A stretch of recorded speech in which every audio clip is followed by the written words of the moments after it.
Welcome everyone, it's Professor Sam Miguel. This is video number 16 in our series on developing robust and effective models for real estate.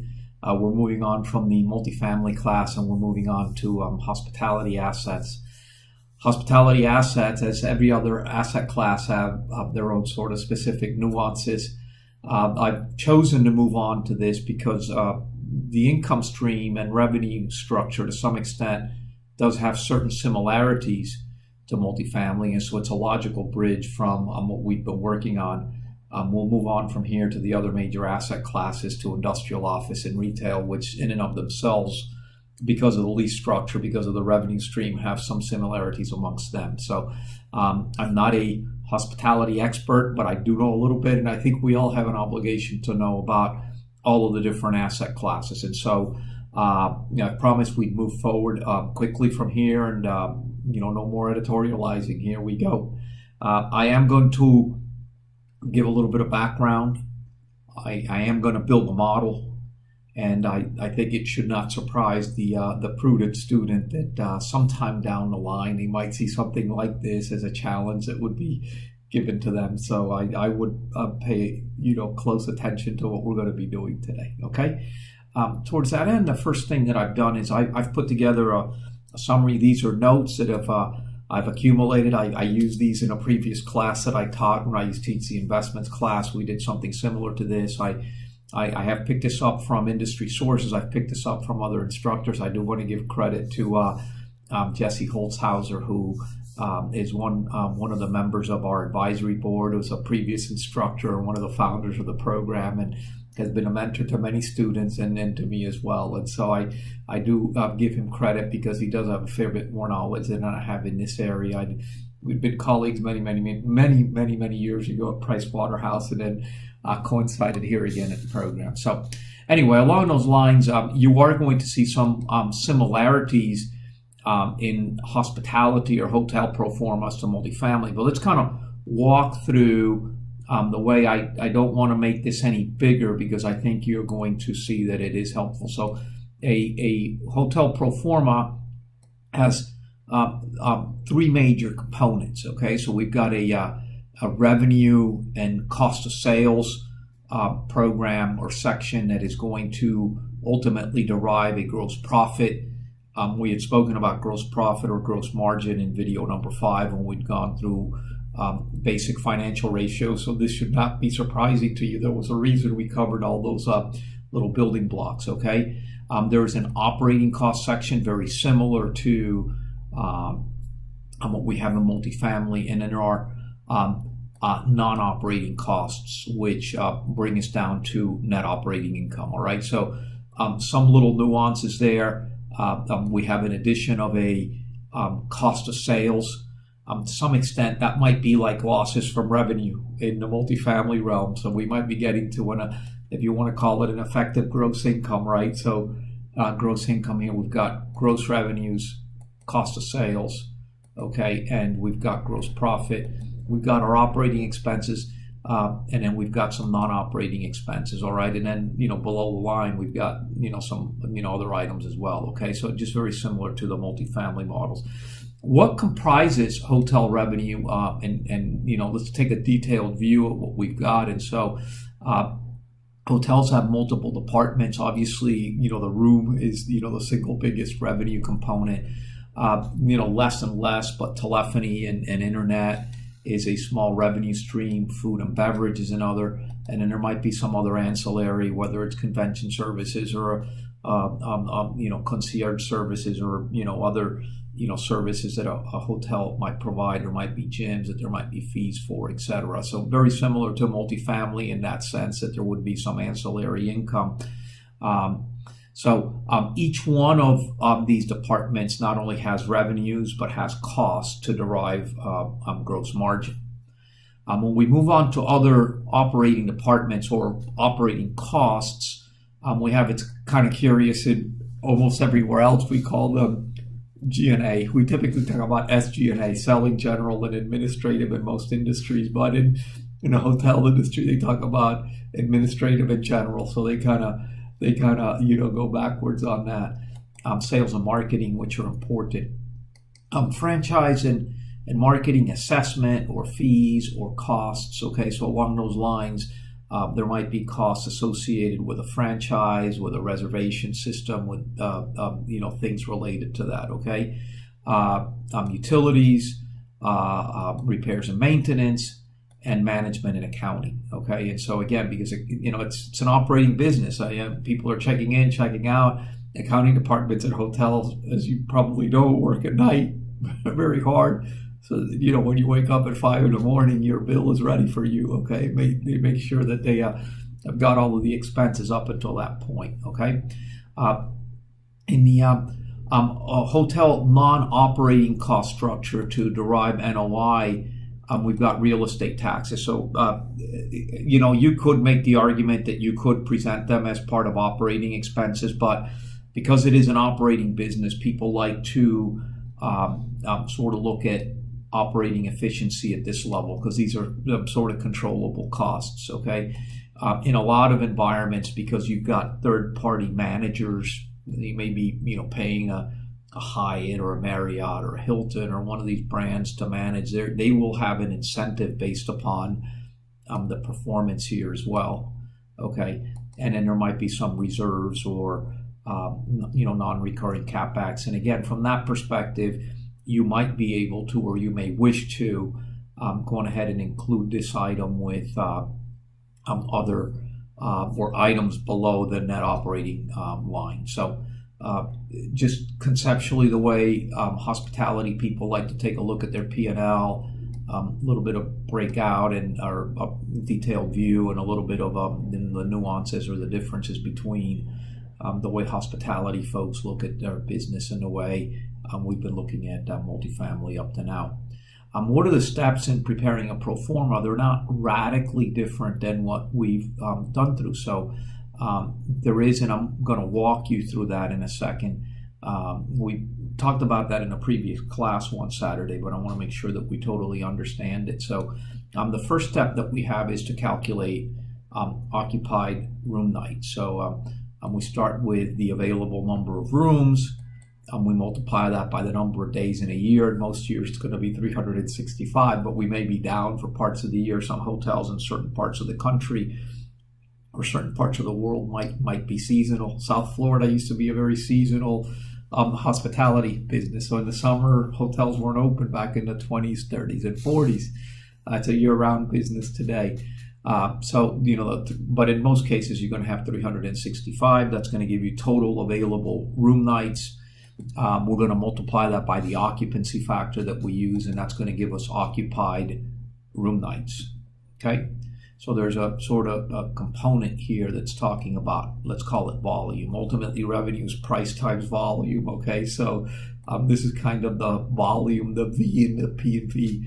We're going to calculate department revenues, and those are all these revenues, which typically we can, from here on down, which we can typically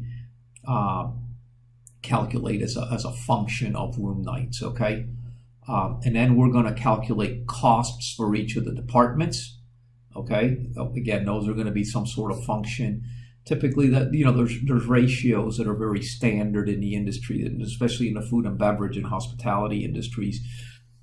People really very much gauge their revenues or drive their revenues by what their costs are and try to maintain certain ratios. Otherwise, the businesses don't work. You've seen how efficient the fast food industry is, for example, and how quickly they're able to replicate. Well, they're really just piggybacking off some very sort of fixed and manageable ratios. Okay. And then we got to calculate other operating costs, what may be variable, what may be fixed. I mean, definitely the one fixed cost here is real estate taxes, okay? And then for non-operating as well, okay? And so, no different than what we've done with multifamily, but with the sort of nuance, right, that we need to calculate some additional components here. Okay, what I sort of just jumped over and said when we calculate the departmental revenues, definitely in the when we look at room nights as opposed to any other departments, when we look at room rates, I mentioned that revenues were always a function of price times volume, right? If this is volume, right, well, the price component is going to be, and you're going to see what we call average daily room rate. So we'll see. You'll see how you calculate. That's the P and the P times V that I spoke about. Okay. I do want to mention a couple of other things which I think are important here. Let me just grab this, and because I think we need to know that hotel coming out of the ground is probably a 2 to 4 year stabilization period. When we look at office and industrial, we really like to shoot for no more than about a year after RCO. And then typically when we talk about, especially from a financial reporting perspective, the concept of stabilization in those asset classes, definitely 1 year is kind of like the maximum that we go out. And in fact, even financing trends,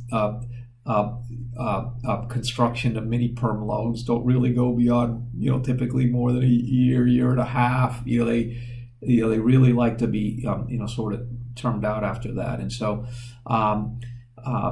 the concept for that is it does take time to establish, a familiarity. All right. Okay. So we start out low and we increase with time. Once a hotel reaches stabilization, it's really no different than any other asset class, and we can anticipate that there would be a stable inflationary or stable growth G thereafter. And so, if you are a developer, you would probably shoot to, unless you're an operator as well, you would look to revert or sell that hotel once you reach that stabilization after the third or fourth year. You've added your value there. Okay. I would like to add the one caveat that hospitality is much more tied to overall business cycles, and as such, there's much more volatility than asset classes. Okay, so you can imagine multifamily resets because leases are signed year to year, and that really differs from other asset classes. And when we take a look at things like suburban office and industrial, we're thinking of lease terms that are probably in the 5 to 10 year time frame, even though there may be some renewal options therein. And we look at asset classes like central business district and potentially some retail leases where we've got lease terms and in certain extents go out as far as 20 years. And again, those also have some renewal options. And so all of these will have yearly bumps, but the one time they really mark the market, okay, is the time when those leases expire. Okay. Curiously, from that perspective, one of the reasons that hospitality is radically different is that it essentially resets on a revenue basis every day. Okay, so there's definitely a possibility to push revenues. Okay, so as economic events happen, we definitely see rates increase. Just think of South Florida. What are room rates in South Florida in February when you've got boat shows and art festivals and NASCAR races and golf tournaments and tennis tournaments and all these things going on, versus what they might be in the dead of August when it's hot as heck and it's raining and there's hurricanes around. All right, so definitely there's tremendous seasonality and cyclicality and correlation with overall business cycles. Think CBD or hotels located in CBDs that are very dependent on business travel, how much they would be affected by the overall state of the economy. Now, the other, obviously the downside of that, right, as much as you can push revenues at certain times of the year, right, or be very responsive to business trends, you're also going to be very impacted on the downside, as well. And so I don't use, but I know a lot of people use, I forget what I think it's called booking.com, but it used to be called Priceline, but it's the one site where you bid for hotel rooms at certain prices without knowing which the hotel is. But, so you can imagine it's very much what we refer to as variable or marginal pricing. And that is, you got to have your front desk, you got to have your restaurant, you got to have your housekeeping. You're going to incur the costs. And so you might as well fill the room at night. And so a lot of people will use that Priceline type service or a very late booking type service, and and a lot of times some discretionary travel is going to be driven strictly by the ability to get some good room rates. All right, and so a lot of times things are soft, bookings are soft, rates come down, and you incentivize business activity. I don't have a lot of direct hospitality experience, but I do have a fair amount of experience in the cruise line industry, and I can tell you, as much as you don't think that, that's very much a hospitality-driven business, and it is a room night business and a food and beverage business, and that's an ancillary business, right? All the shore excursions and all that. So the cruise line industry is very much run like a hospitality business, and I can tell you from my experience here that, and you've probably noticed, those of you who've gone on cruises never go out of port empty. And they will do whatever they need to do to fill it. So they got to spend the fuel. There's a captain on board, the whole crew's on board. Ships will not sail with empty cabins, and ultimately they will find a way to drive traffic at the last minute. It's always price driven. Okay, so you may not see it. Sometimes they do a fair amount with the sort of friends and family programs with the people on board, but I mean with the people on staff. But definitely.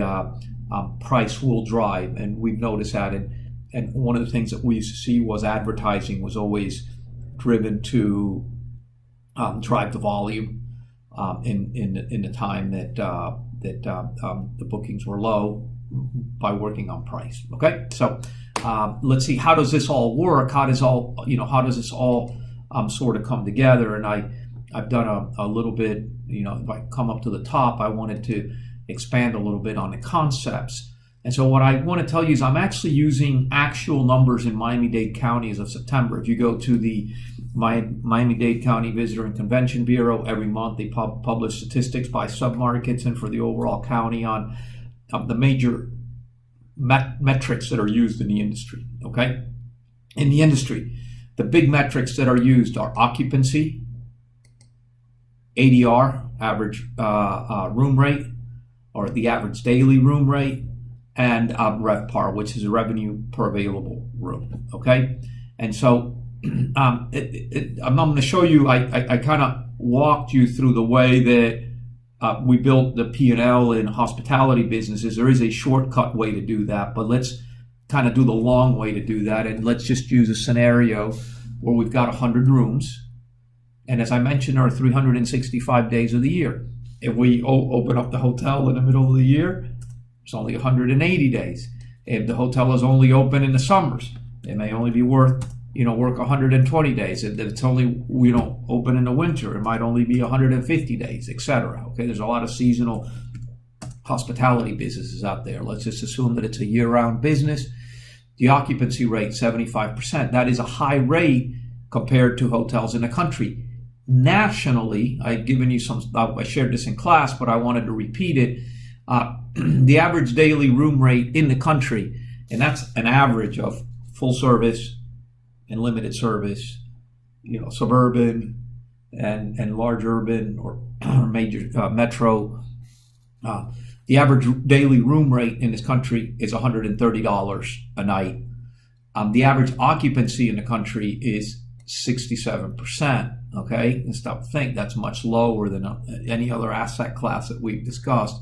And as a consequence, because you can shortcut to the RevPAR, the revenue per available room, you can multiply it to when you come up with essentially a net revenue, the RevPAR of $87. Okay, now in Dade County, we've got occupancy very healthy of 75%. I did not pull the numbers from the Broward Alliance, but I'm sure that they're available if you have the interest. I'm sure that the Palm Beach Visitor and Convention Bureau publishes similar statistics, and I'm sure that Enterprise Florida publishes similar statistics for the state of Florida if you have an interest in that. Okay, so the 365 nights a year, give us 274 room nights. And I think I've got an error here. Let me just review that. Right, so I don't have an error here. I did this, I didn't multiply by the year. So if we're going to build, and you see when we're going to build the model, if we're going to multiply this by the 365 days a year to get the available room nights. I'm just doing it for the year to work our way down to RevPAR, okay? So, we potentially could multiply that times the 365. So we've got 99,000 available room nights at the 150, right? Dollars per room rate. That's going to give us a potential revenue of $14 million. And then, when we go on ahead and multiply that by, so that gives us the 14 million. Let's just go on ahead and fix that. That gives us the 14 million of potential revenue. If we were then to go on ahead, I'm going to put it out here just as a proof. If we were going to go on ahead and say that multiplied by our occupancy, right, which is 75%, it's going to give us, an actual revenue number for rooms of 11 million a year. A different way to get to that is to use 112 RevPAR times the number of available room nights, and that's going to give us the same $11 million. So sort of circular calculations. I just went ahead and showed you for on a per room basis, right? There are essentially 274 room nights per year at an average rate of 150 gives us an average or a RevPAR of 112.50. Okay, in gross numbers, we've got almost $15 million worth of. So we've got a total of 100,000 room nights essentially. Okay, $15 million of potential gross revenue and $11 million of RevPAR. Okay, of actual net revenue per available room. Okay, so that's kind of the way you'll see how it all comes together in the model, and then just kind of working down the operating statement.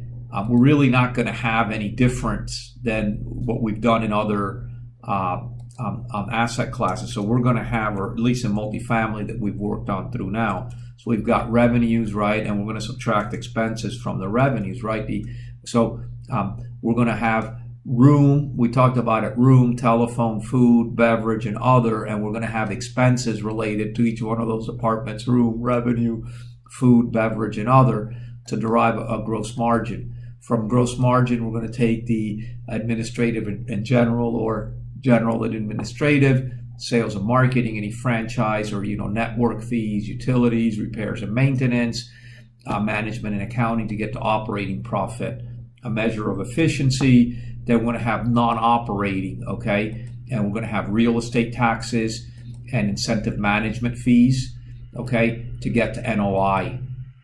From that, we'll subtract CapEx, and that CapEx will include that recurring CapEx that I mentioned down below.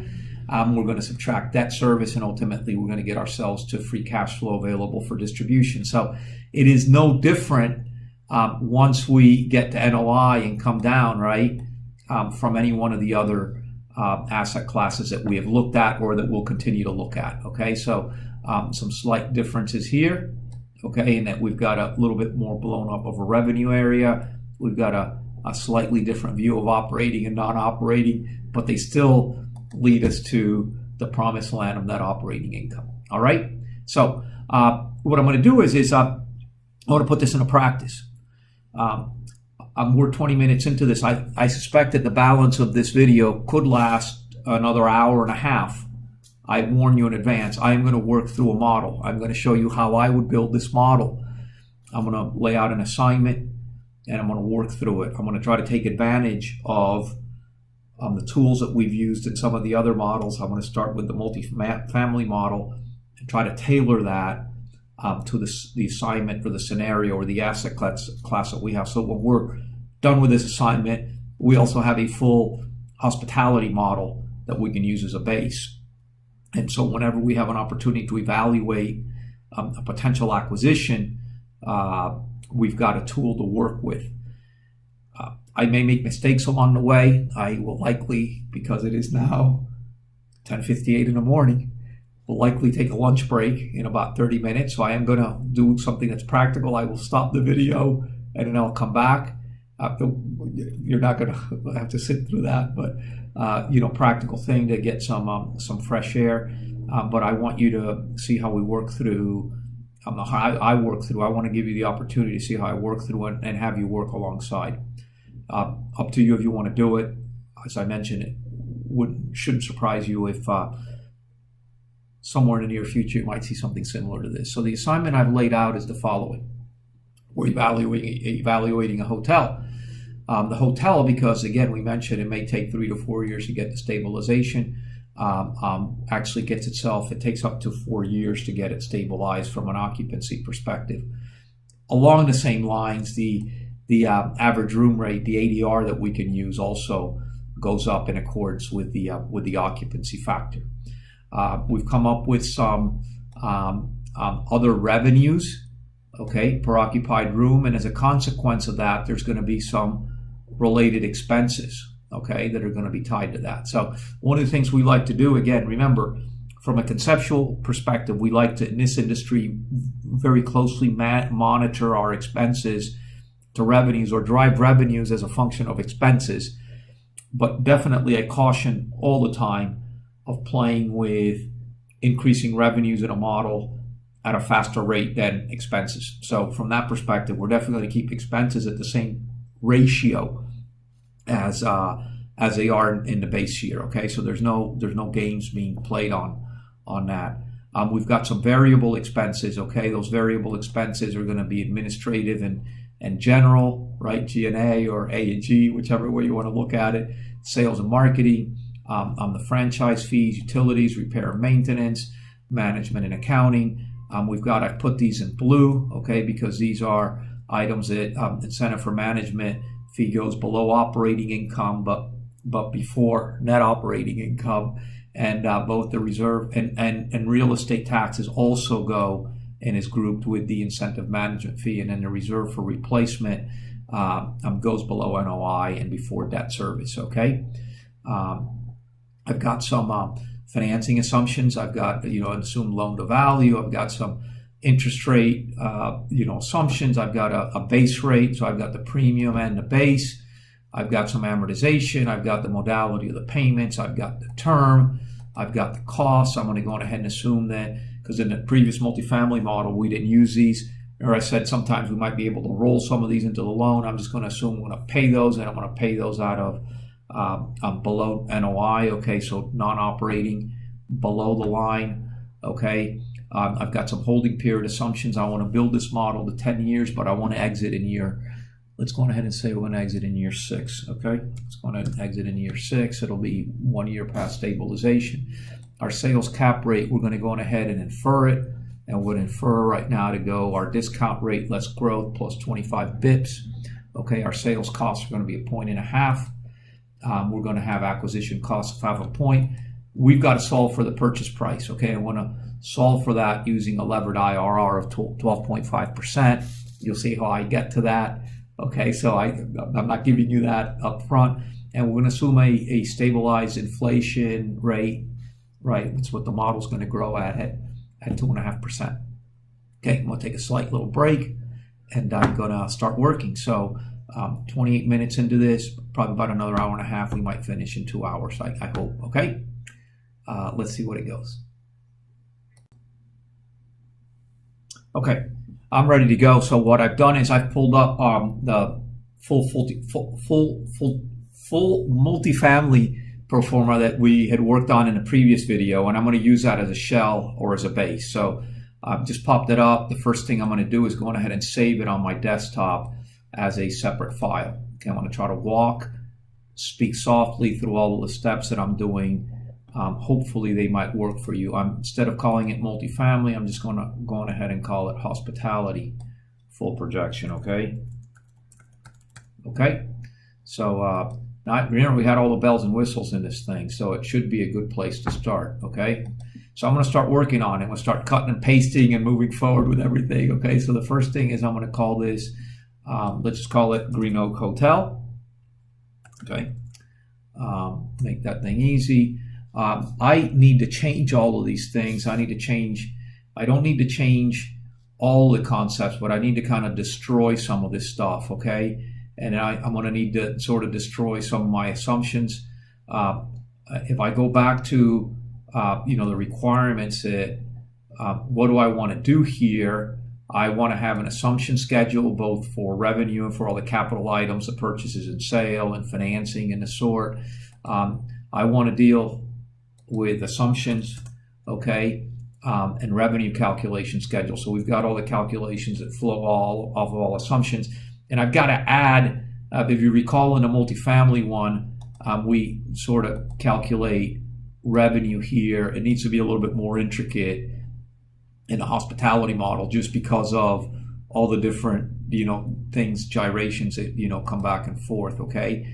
And want to come back and do the statement of cash flows. I want to have their same resale schedule. I want to have the same loan schedule.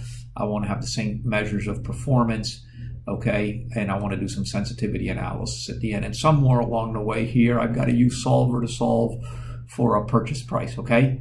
So, if that's the case, I don't need to, I can come back and I'm going to leave that open. I don't need to come back. I know what I need to accomplish. So I'm going to come over here, okay? So I've got to start changing this. It's just kind of walk through the things I'm going to have to sort of blow this up a little bit. I'm probably going to embed this in a separate schedule somewhere. I might just make this a whole separate section in and of itself, okay?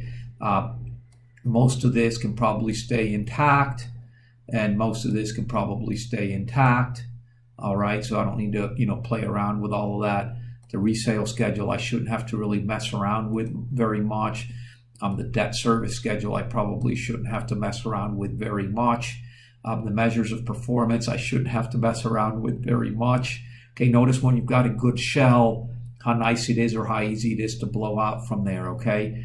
My ratio analysis, I shouldn't have to muck with too much, but I may want to change some of the metrics that we take a look at here, okay? And in the data tables, I definitely may want to change some of the metrics. So holding period's going to be good.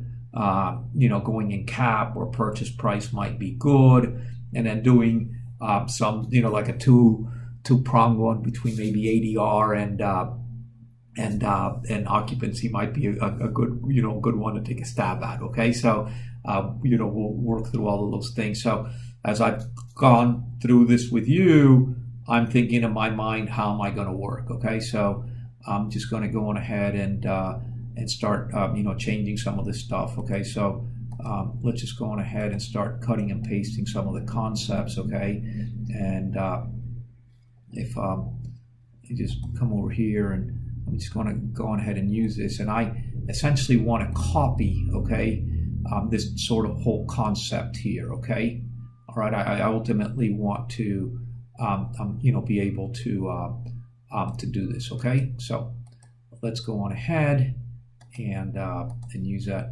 Put that. Let's go on ahead and just hide all these things for a second. Okay, and put these things here. Okay, so I've got a template to see how I'm gonna sort of build this thing. So I really, what I want to do is actually I'm going to move this down, because all I want to do is I want to build this revenue schedule as a separate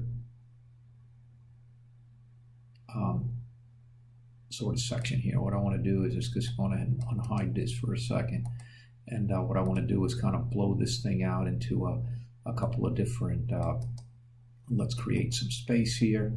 Okay, and let's talk about our room. Let's deal with rooms first. Okay, let's deal with room revenues. Okay, we're going along those lines. Just going ahead and just create a separate section down here altogether. Okay, so let's copy that and just put it down here for now. I'm not really sure where I'm going yet. Okay, notice that whenever we're working on a spreadsheet, we may not know exactly where we're going to wind up. Now what I want to do is take these concepts over here. I just deleted some of these, so let's by inadvertently, so let's just go on ahead and bring them again. Okay, let's copy them, let's bring them across. Okay, so we've got different concepts here, but I want to have something that I can build from. So I definitely want to talk about available rooms.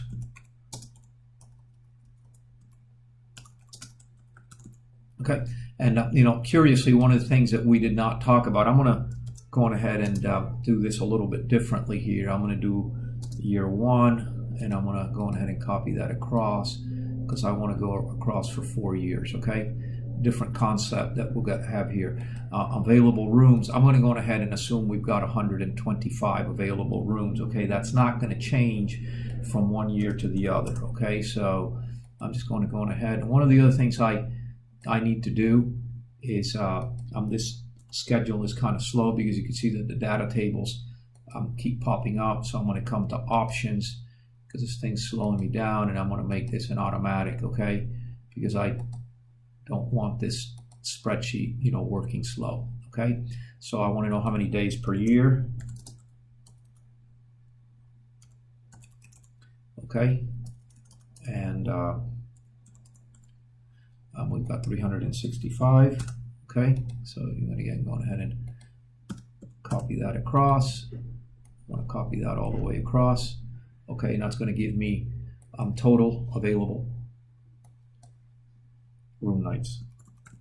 If you're working along, hopefully you're working at the same pace. Got 125 rooms, 365 days, so we've got 45,625, right? So we're going ahead and just copy that across, okay? So that's no longer a square footage number, okay? And what we're going to do in here is going to go ahead and put our occupancy, okay? And what we're going to do here is we're going to have to sort of keep coming back and forth to, so our occupancy, the first year is 50. Let's just go on ahead and we got to transpose these 4, right? So let's just go on ahead and say transpose. Okay, and we're going to bring that from here. Hopefully it's going to let us do that. Shift Control Enter. Okay, we got to make this percentages. Okay, and we got to take that format all the way across. Okay, and what that's going to give us is okay, what I want to do is I'm just going to go ahead and make these fixed numbers right now. Okay, so I don't want to keep going back to that, that spreadsheet now. So I've made those numbers are there, and so now what we've got is room nights. Okay, so these are the sort of room nights that we're actually going to be able to book, all right, and sell based on our occupancy. Okay, these are not dollars. Okay, and we're going to copy that formula all the way across. Okay, so that's obviously messing up, what's happening up here. I'm not worried about that right now. Okay, so I've got 22,000 room nights by the end of my, then beyond that, I'm going to hold the occupancy there so I can point up to this going forward. Okay, so I now need to do, so that's, sort of the area of room revenues. Let's go to revenue per occupied room.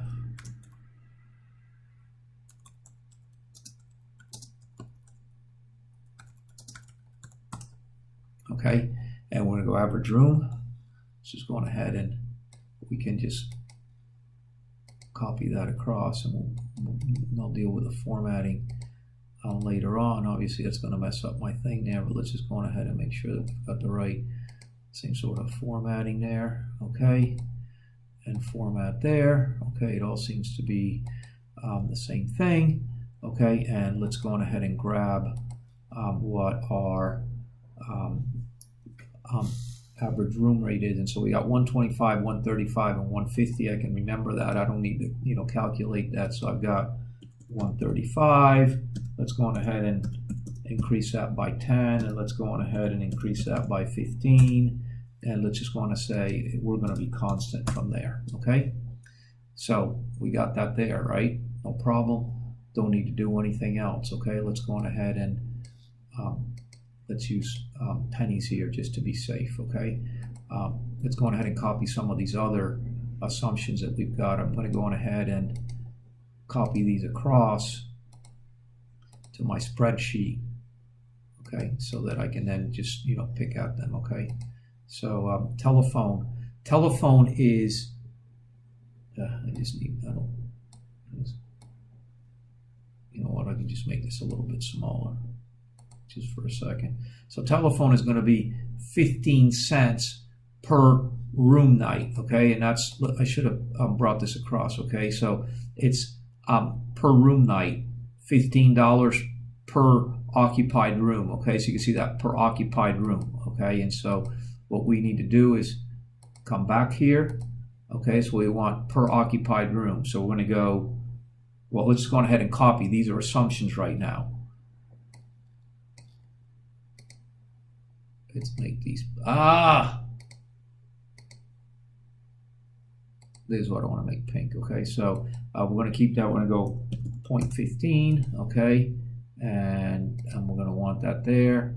And we're just going to, let's go ahead, even though it's fixed right now, the thing that I want to do is just give us some functionality to be able to increase that somewhere down the line. Okay, so I'm just going to go on ahead. I can always change that, and let's just go on ahead and make that pink as well. Okay, food is $15. We can go on ahead and just copy the same format all the way down. Okay, so that we've got this format all the way down. Okay, and so we're going to say food is 15, and what I want to do is basically copy the same thing all the way across. And I can go on ahead and do it here. I'm going to, it's $2.50, and other is $1. Okay, is $1. Okay, and so what I can just do is copy this all the way across. All right, and now we've got all those functions there. No need to put totals there. I can go on ahead, and then let's just go on ahead and go revenues per available room night. I'm going to come over here, okay, and put that, and we're going to use this formatting here, okay, and we want to just copy the same thing across and copy that across, okay. Make sure we got the same formatting. We likely have the same formatting, okay. So it looks like we're good so far, okay. We want to take a look at what the assumptions are in that area. We can go on ahead and we've got, so what we need to do is make sure, let's stop and think for a second, okay. So we've got to calculate now here these values, okay. So we've got revenues, and then we're going to need to calculate the costs. So let's go on ahead and open up a little bit more room here, okay. Okay, let's open up a little bit more room here.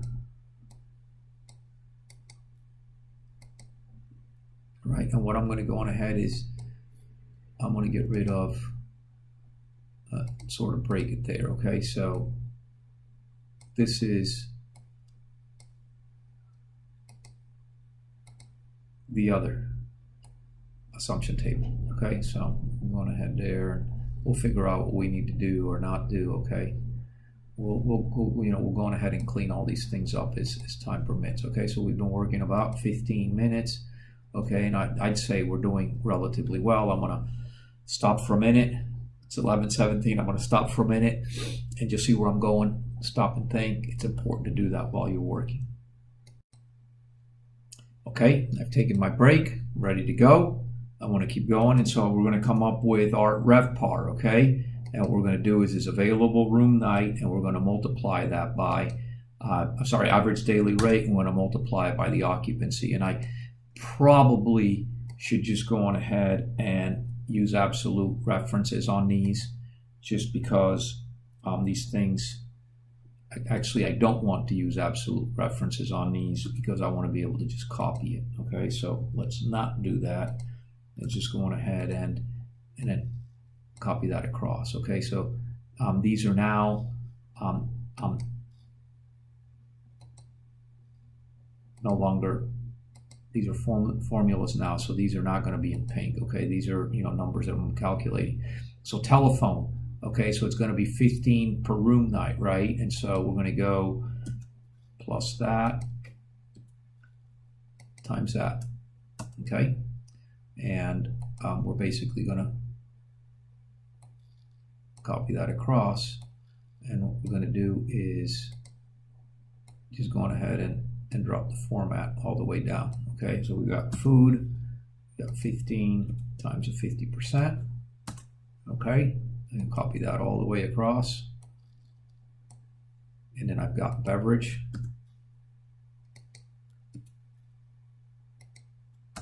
I want to copy that all the way across. And I've got other income. And I want to copy that and take it all the way across. Okay, now I've got expenses associated with these rooms and with all these other charges. And so what I need to do is essentially create an expense for both of these. Okay, so I'm going to have to create more space here. Okay, let's go on ahead and create a little bit more space. Okay, and so I think I've got enough here to copy and paste this. Except we're going to call these expenses per occupied room, right? So what might be, I'm talking about might be expense per occupied room. So it might be, cleaning, right? Something like that. The laundry involved with that. And let's say expenses per available room, okay? So we've got calculations for that. Let me take another break because we're working. Let me stop. So what I'm going to do, I'm actually going to work in a slightly different way. I am going to set up the percentages that I have in my assumptions. And we are going to, so I've got these items, and this is what I'm going to go on ahead and work with going forward, okay? And so I'm going ahead and see that our average, again, I mentioned these things are going to be fixed throughout the entire period, but let's just go on ahead and go, that's going to be 20%, okay? And that's going to, I always like to put another decimal point there. Telephone is going to be 100%. We want to just copy these across, right?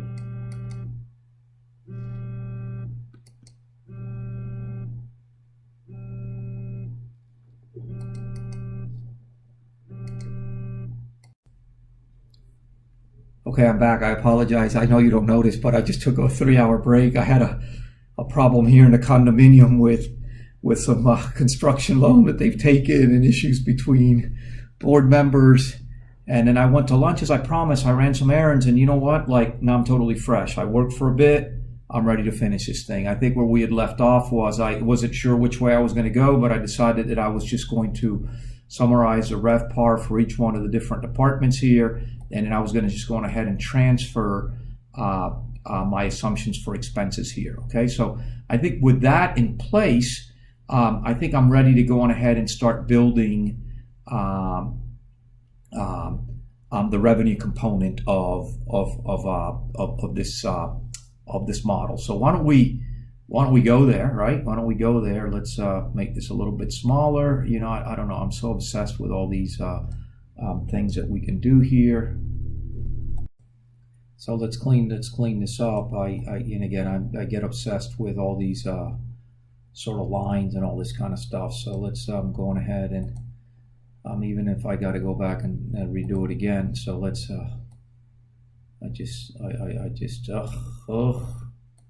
so here we go.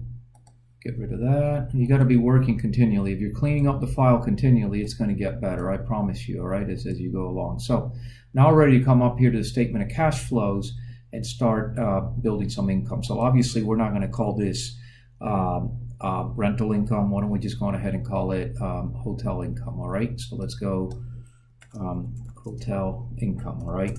And we know the captions that we've got here. We can go on ahead and probably copy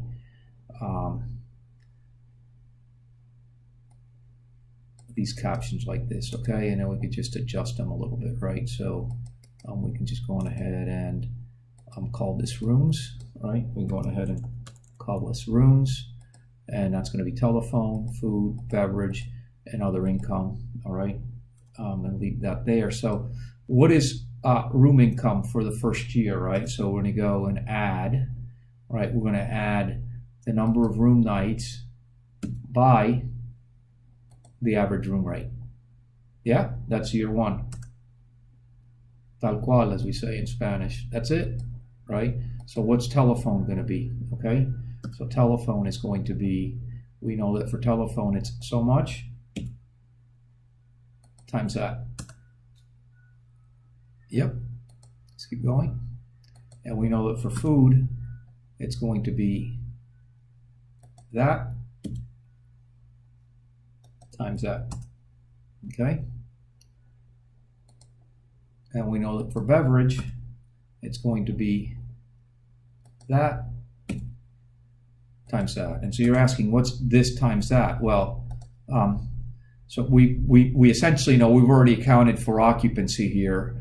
So we know that these are the actual revenue nights, right? This is already, if you want to parallel with vacancy loss, okay? So this is the actual occupancy that we have, and this is the average room rate. So, it's essentially, we've already sort of accounted for, the ADR. This is a per unit, per day type summary, but we're solving for gross dollars, okay? And so we know that other income is going to be the dollar times the 22,000 room nights that we've got. So we come up with 3,275,000 of income. Now let's just go on ahead and build the balance. I think we can pretty much go across the board, okay, because we're really going this way. So we can pretty much, I think, do this and come all the way across, okay?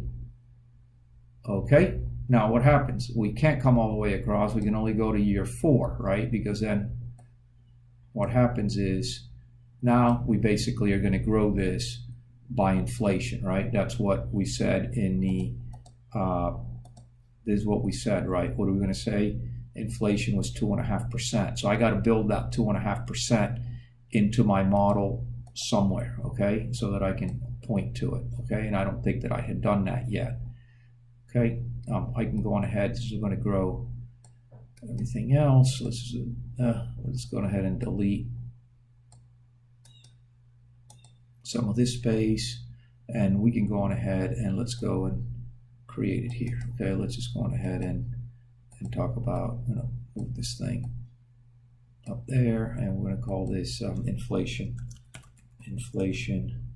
and that's going to be 0.025, okay, and that's going to be pink because we can change that. These are all going to be pink because we can change those, okay? Let's get rid of the silly line here.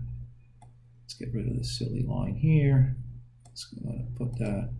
And so what we're going to wind up with now is we're out through year 4, okay? We've got through year 4, we've got all of the different metrics, and they're only going to grow by inflation, okay? We've got the formula in here. We just need to make sure that we fix it to that percentage, okay? We want to go and anchor that, go on ahead and make it an absolute reference. And so now we can go on ahead, take that all the way across. We can copy this and paste that there as well, okay? We should be able to do exactly the same thing for all of these other cells, right? Go here. Hold on, let me see. I don't need to do, these are percentages of that. No, it's based on number of room nights. Let me stop and think for a second. I'm going to stop and think for a second. Okay, so you just need to go back to the assumptions. These revenues will increase annually by the assumed inflation rate. So I've got an error here, okay? So I need to increase, starting here, I need to increase this by inflation, okay? Times 1 plus my inflation rate. I got to fix that. Okay, and I can actually go on ahead and now copy that down. Just format this across. Okay, and I can copy these. All these can go all the way out here. I can copy these and go on ahead and put them here. Okay, so when I look at this, this should be the previous one times 1 plus C72, which is C72 is in fact inflation. So we're good there. And here I gotta do that, and now I can carry this across. Okay, and I can copy can paste that across, and now we're good. So our revenues are good. Now we got to come up with operating expenses. So let's come down here. We got our operating expenses here. Let's go on ahead and copy this again. All right. And we're going to say that our operating expenses are, I shouldn't say operating expenses. These are not our operating expenses. These are our cost of sales. Okay. Okay, so our cost of sales. So the cost of sales for rooms, okay, telephone, food, beverage, and other, okay? And let's just go on ahead, and I think the easiest way for me to do this is to take this up here, okay? All right, now I can delete that, and that's not going to be operating expenses. That's going to be cost of sales, and we're going to wind up with net revenues here. Okay, so let's go. Room rates are going to be that times that percentage fixed all the time. Okay, and we can basically take that all the way across and all the way across. All right, so my rooms are 20%, okay? Telephone, let's go on ahead and make that negative, and that way we don't have to change anything, okay? Telephone is going to be that anchored. Oh, no, that's right, we didn't anchor that. So it's going to be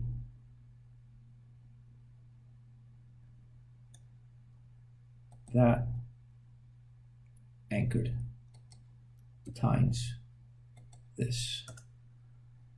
Okay, something didn't work there. So let's go plus or minus revenues times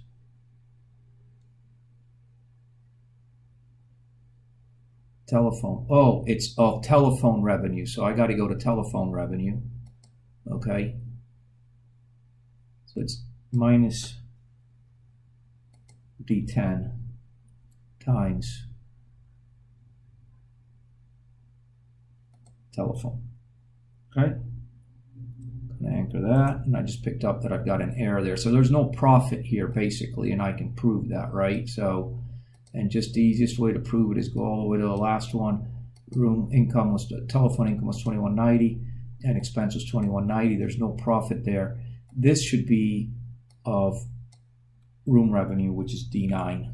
Okay, so it should be, let's just do it again, minus room revenue times my percent average room rate. Okay, boom. Okay, now we can take it all the way across. Okay, all right, so now we've got that, and just as a proof that divided by this should be 20%. In fact, it is. Okay, so we're good there. That's a good check. That went right. So we've got telephone. Now food is 85% of food revenues. Okay, so we got to go food minus food times the 85% anchor. Okay, and we can take that across all the way. Okay, so we should have a 15% margin, or 0.85 there, divided by that percentage. Good, so it's carried across. It looks like we're doing well. Okay, beverage. So beverage is 25% of beverage revenue. So minus beverage revenue times, let's go ahead and anchor that. Okay, and we'll take this all the way across. Okay, and just to check on the last one, 25%. Excellent. So that went across all the way well. And then other income is 25% of other revenue. So whatever minus that times a fixed percentage of other income and now we've got our other income. I'll take it all the way across. Okay, and this should be 25% of that, and good. So it looks good. So we carry it all the way out to the end, then that should be good. Okay, we wanted to build a 10-year model. We're ultimately going to have a different hold period later on, but okay. So now we don't have net operating income here. Okay, so let's go back to our notes.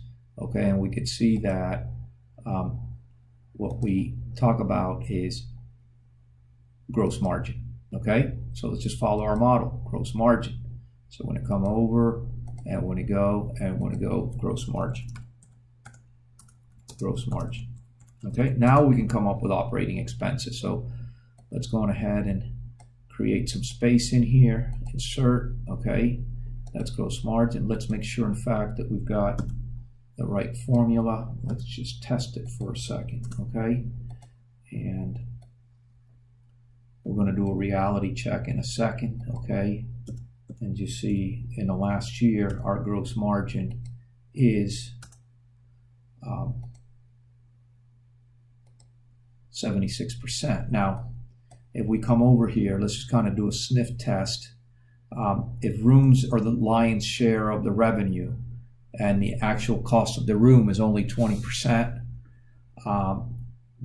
yeah, it's pretty good. I mean, we should be no more than at about less than that. Okay, so we're looking pretty good. Now we're going to come up with operating expenses. Okay, so let's go on ahead and create another caption.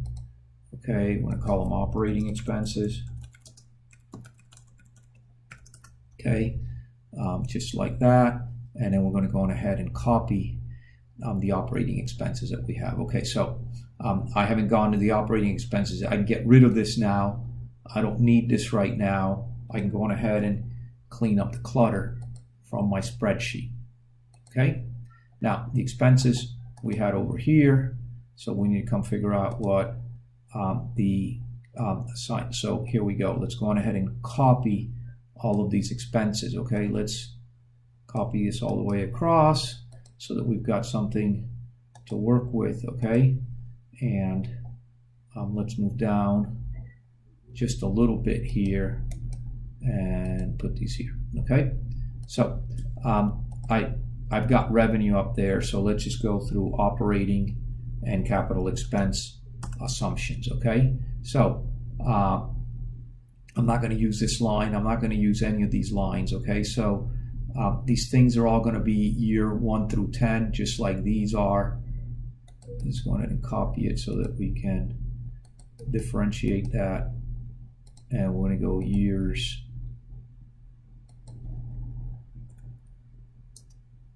1 through 10. Okay, and we're going to go ahead and create the same thing here. We're going to have the same heading here. Okay, and what we're going to do is copy these items.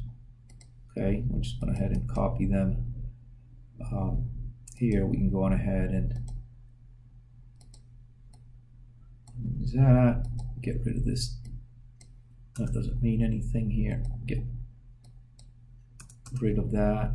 Okay, so we've got our operating expenses here, administrative costs, and we can just go on ahead and copy these, and we're all gonna, again, we're gonna make these the same format. Okay, these are all going to be assumptions that we can use. Okay, so we just go ahead and create a little bit of space here. All right, let's go on ahead and add this.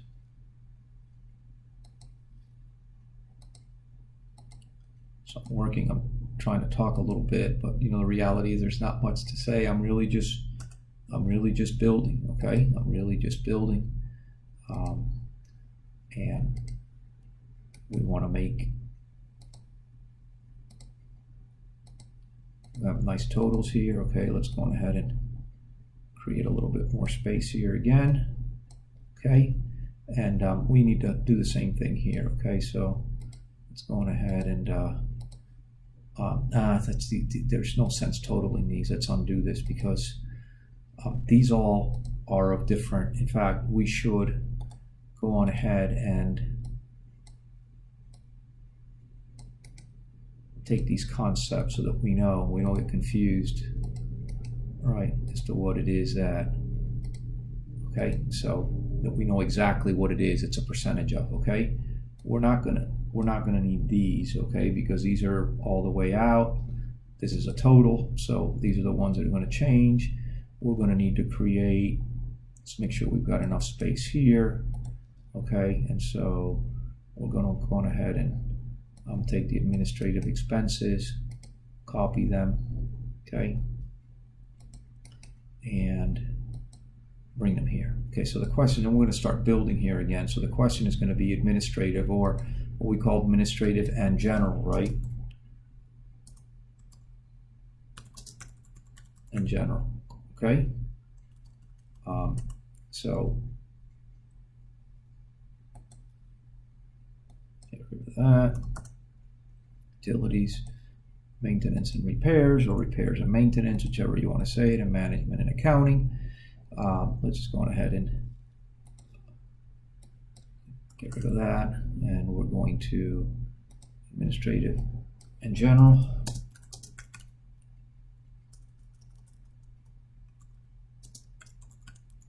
General.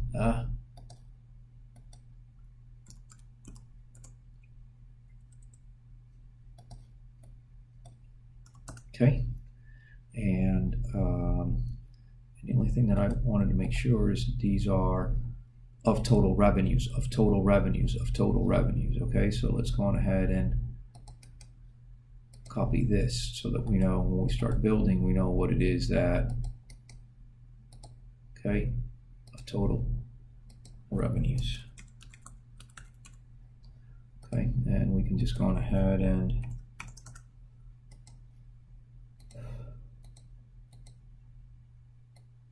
copy that all the way down. Okay, so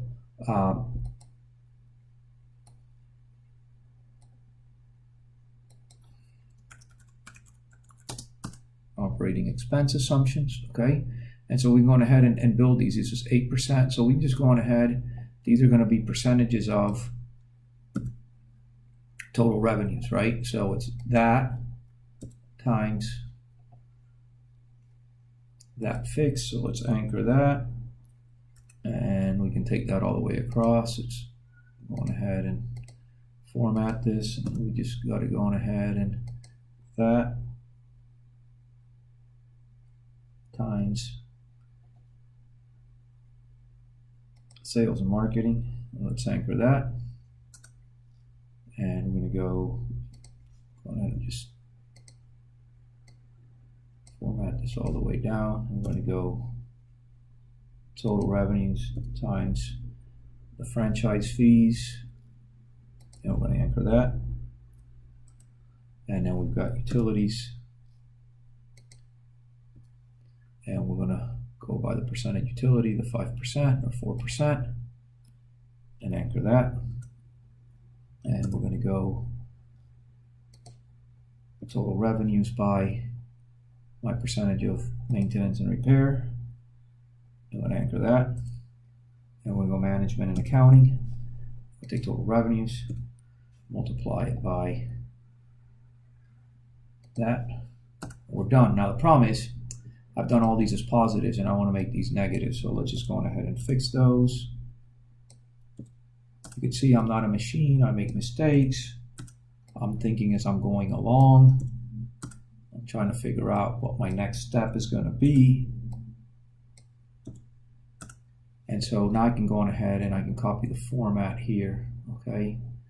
I can copy the format here, copy the format here. I can add this down, okay? And, all right, so we can get the total operating expenses, and we can just go on ahead and copy this all the way across. And now we're going to wind up with operating income. So copy, copy. Something's not right there. I'm going to fix that in a second. I'm going to call this operating income. Okay.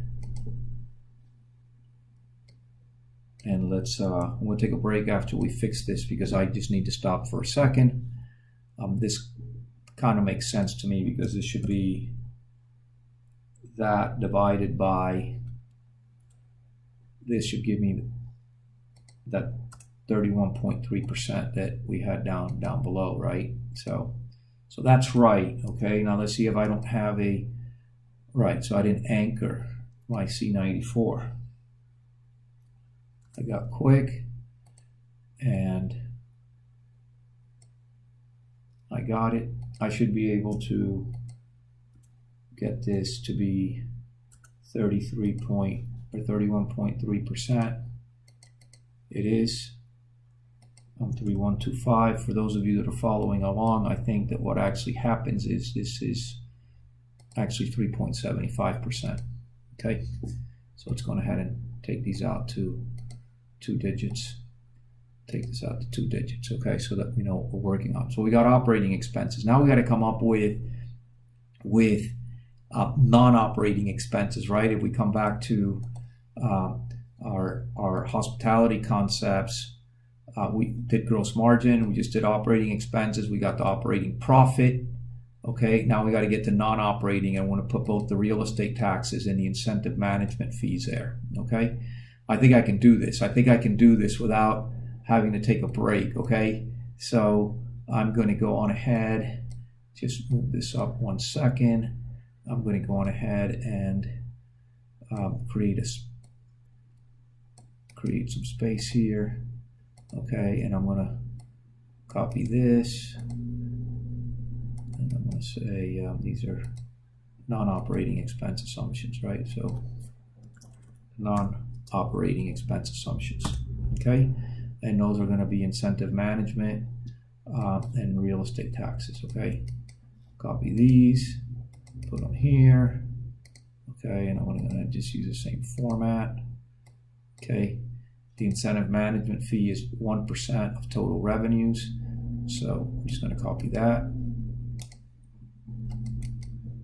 and we're going to make this 0.01. And real estate taxes, not insurance, just real estate taxes. Okay, so insurance is going to be somewhere in these items here. It might be in maintenance and repair, maybe administrative in general. Okay, so real estate taxes, we're going to do $175,000. Okay, and that's, well, let's go ahead and make that pink. Okay, and that's dollars, and that's base year increasing at inflation. Okay, we need to make sure we know that so that we can build them. Okay, so let's go and create insert. So operating income is going to be that plus this, and we'll copy this all the way across. Okay, and now I'm going to come with non-operating income. I'm going to ahead and copy. I'll make non-operating expenses. Non-operating expenses, okay, and those non-operating expenses are going to be incentive and real estate taxes. Okay, now we're going to go ahead and put those there. Okay, and management fee is 1% of total revenues. I'm going to take total revenues, and we're going to multiply it by. So this is the fee that, I think I explained, is a fee that, you know, the management firm or, you know, the flag that you've hired is let's go ahead and make that a minus again. Okay, so they're going to get some sort of incentive for managing. You know, ultimately it's for, you know, maximizing revenues. Okay, and real estate taxes, we said, we're going to be $175,000. That's going to be fixed, okay, to that cell, and then we're going to grow it by, we want minus. Okay, we want this minus. Okay, and we want the same format here. And we're going to grow this by inflation times 1 plus our inflation rate. Is that, we're going to fix that. Okay, and so that's gonna, let's go ahead and make the same format. I'm gonna copy this all the way across. Let's go ahead and copy this format. Okay, now let's add these, so the non-operating expenses, and we'll take that all the way across. And now I'm going to take a break after we come up with net operating income. Okay, so now we've reached the holy grail, net operating income. All right, and so all we're going to do is we're going to add operating income, and we're going to subtract from it the non-operating items, and we'll come all the way across. And now we've reached an interesting point. Okay, I'm going to take a little bit of a break, but we're good for a while. Need to get some water, and we'll come right back to work. Okay, let's keep working. I mean, I'm tired, but let's keep working. Let's keep going at it. Okay, now we gotta deal with capex. Okay, and what this, so again, operating, non-operating, NOI. The same thing as we've got in a regular real estate, business model, right? So capex and debt service to get the free cash flow. We've already got the shell set up, okay? And what I could do is if I can come over here, I think I've got it here already, right? So reserve for replacements is 4%, okay? So my capital expense, my capital expenses, right? Capital expense assumption, expense assumptions, and what I have is a reserve for replacements, okay, and that's going to be 4%. That's going to be of total revenues again. So I mean, going ahead and just going ahead and do that. Copy this, copy and paste this, okay, and I don't need any of this. Okay, and I went ahead and just did the capital expense assumption there, so I can get rid of this. Okay, and I can just go on ahead already. Let's create a little bit of space here. Okay, I'm gonna start moving real quick after this. Okay, so we basically can get rid of this. Okay, and then we could just do that. Okay, and it's 4% of total revenues. I can get rid of this. Okay, I've already got all the information that I needed, and we just need to do the reserve. We'll call this reserve for replacements. Okay, so we can come over here and let's get rid of that top one. Let's just do it here. Just go ahead and get rid of that. Okay, and so it's going to be 4% of total revenues. Total revenues multiplied by my 4%. That's going to be anchored. Okay, I keep making a mistake. It's got to be negative. Okay, and we can take it all the way across. Okay, I don't really need to bother with the year outside the thing.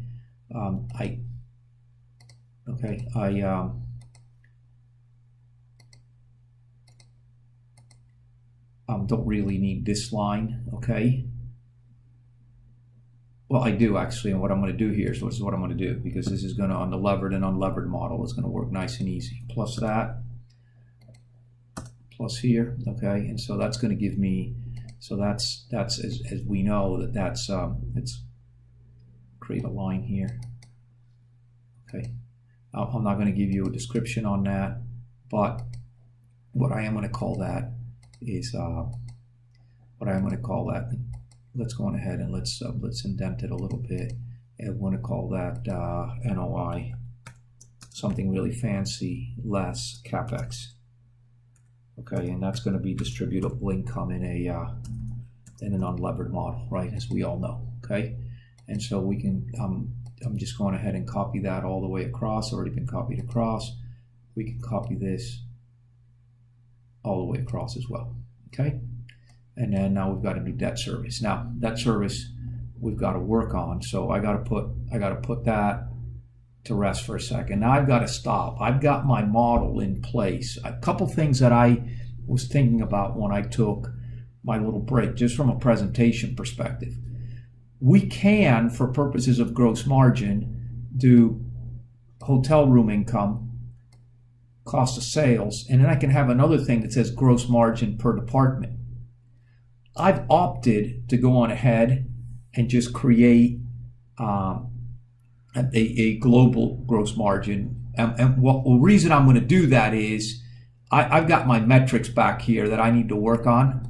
Okay, so I can come up with what my percentage gross margin is using my metrics page, and then I don't have to have like a super long NOI statement. I can definitely see what my revenues are. I can see what my cost of sales are. I can see what my gross margin is, which I told you was about 75% at the end of the period. I can see that my operating expenses were another 31%. Okay, I've got my 1% incentive fee. I've got my property taxes that I'm growing by inflation. I've got my 4% replacement for reserves. And now I know what my distributable cash flow is for a leverage scenario. Now I need to figure out leverage. Now, we've got some other, we can start building now. Now we can start building some of the capital stack assumptions, right? So purchase price, we need to solve for that. So that's to be determined, okay? All right, and that, in this case, it's solved for. Okay, so it's solved for. We got to solve for it as and we said at 12.5% return on IRR. Okay, closing costs, I held those the same. So closing costs on the purchase at 0.5. I've got the 10-year. I'm going to change this later on to 6, but I'm not there yet. Okay, my resale assumption, whatever it is there. My resale assumption was in fact going to be whatever. Well, no. So it was going to be WACC plus 25%. So my resale assumption is going to be WACC less G, right? Plus 25 bips. Okay? Not bops. Bips. Okay? Now I still need to come on ahead and do the calculation here. So let's go on. We've got a series of other assumptions that we can now start copying across. Okay? So let's just go on ahead and copy all these somewhere, so I don't have to just remember them. Okay? So let's go on ahead and solve for all these things. So loan to value, let's go down, let's follow what we've got here, okay, and then we can tick them off and make sure that we've got them. Okay, resale cost was a 1.5%, so we can get rid of this, we can get rid of this. Okay, we know we're going to change this to 6. Okay, I'll go back and revisit that. Acquisition costs are 50 bips. Purchase price to be determined. I can get rid of this. So I remembered all these. Okay, so far I remembered all these things from having read the case. And then, we've got a couple other ones. Loan to value. So let's just go on down. T-bill rate is 0.0185.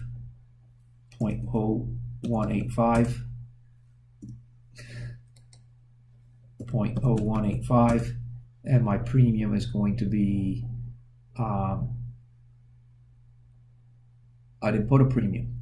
Oh, here it is, 250 basis points, 0.025. Okay, so I guess this got deleted, so it's 4305. Okay, that should be in the middle of the cell. Okay, so we've got these two solved for. My amortization period is going to be 25. I've got that solved for. It's going to be monthly, okay? So just remember that. That's just a note for us when we do our calculations, okay? Maturity is going to be 10 years. So we want to make sure that where to address maturity. Where do we have maturity? Okay. Doesn't seem like we've got it anywhere. Okay. I think I said that the last time, but it looks like we need to create. It seems like we need to create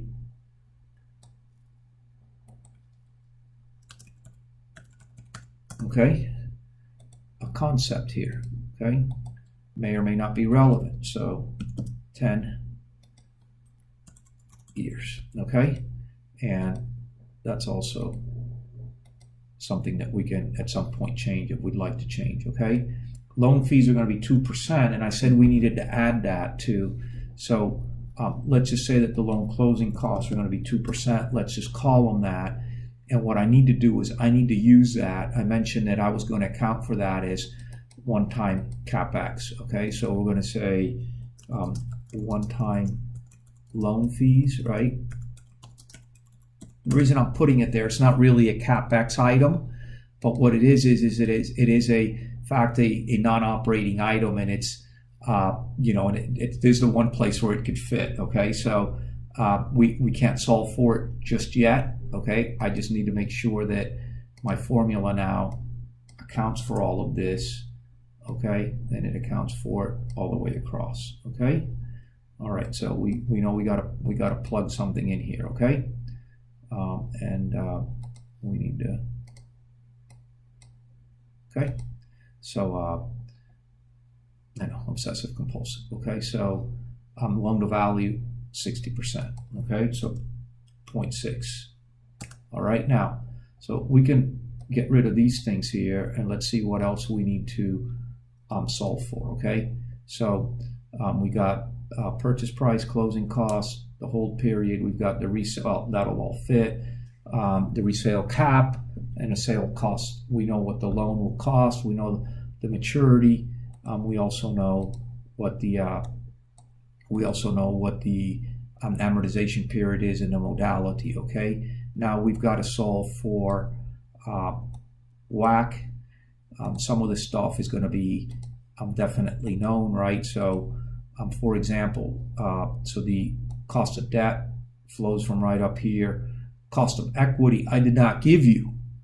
We're going to go on ahead and carry 10%. Let's go on ahead and carry. Let's change it. Let's make it 0.08%. Okay, and I know I need to change or create that in my assumptions. Okay, what's my growth rate? Well, my growth rate now becomes that inflation factor. Okay, that's what my stabilized growth rate is. We're again in a tax efficient environment. Okay, and so what we're not going to do is deal with taxes in this particular model. Okay, now we can go on ahead and use WACC. It's coming across with our numbers. We can check our formula, but right now I have no reason to believe. Notice how this worked fine, 60% debt, 40% equity. Okay, that seems to work well. My going in cap doesn't really apply here, okay? All right, my going out cap is in fact going to be my, the equivalent to that. So I'm gonna basically go plus that plus my 25 basis points, right?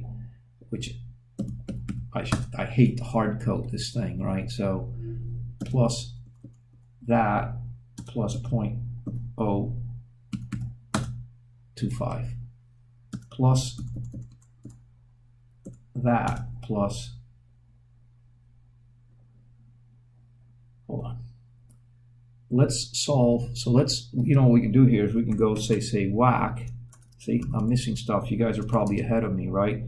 So WACC minus G here is going to be plus my cost of debt, cost of capital, less my growth rate. Okay, so now that's my WACC, and my going out or exit cap rate is going to be that plus 0.25 basis points. I don't like hard coding this, okay? And I have it there, so I don't know why I'm doing that, okay? That plus my assumptions. I hate hard coding anything. So my exit cap, let's call it exit. Okay, sounds better. More appropriate. My exit cap is probably make a lot of money here, okay? First year NOI, okay, that stuff's coming out. It doesn't mean anything right now, okay? We can, in fact, use an acquisition price. Eventually, we're going to have to use solver. So let's just go with whatever we've had before here, we're going to come up and say the formula we had here had our first year NOI, and we were dividing it by our theoretical cap rate. Okay, so we're going to play with that. We're ultimately going to solve for a particular IRR to get to a particular or specific purchase price. Okay, so let's just leave the model, running the way it should. Again, we've got this. It should, point up to C116. In fact, it does. Okay, so we've got our purchase price there. We've got our sale. Our sale should be pointing up to year I-126, which is our year 11 NOI. Okay, we go to year 11 NOI. Okay, it's 41. That's really all as far as I needed to go. Okay, and that's right there. Okay, exactly as we had N23. And just to verify, N23. Okay, now the problem is that's not NOI, right? So it really, NOI is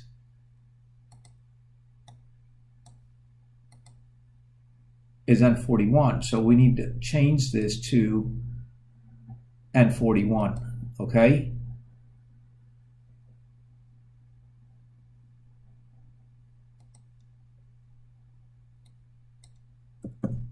Okay. That changes the sales proceeds somewhat. Okay. All right. We're still going to solve for all this stuff. We've got our leverage. Okay. 60% leverage. We need to change this now. Okay. So remember that we had hard-coded this number in there. Let's not hard-code it at this point. We'll worry about data tables later. So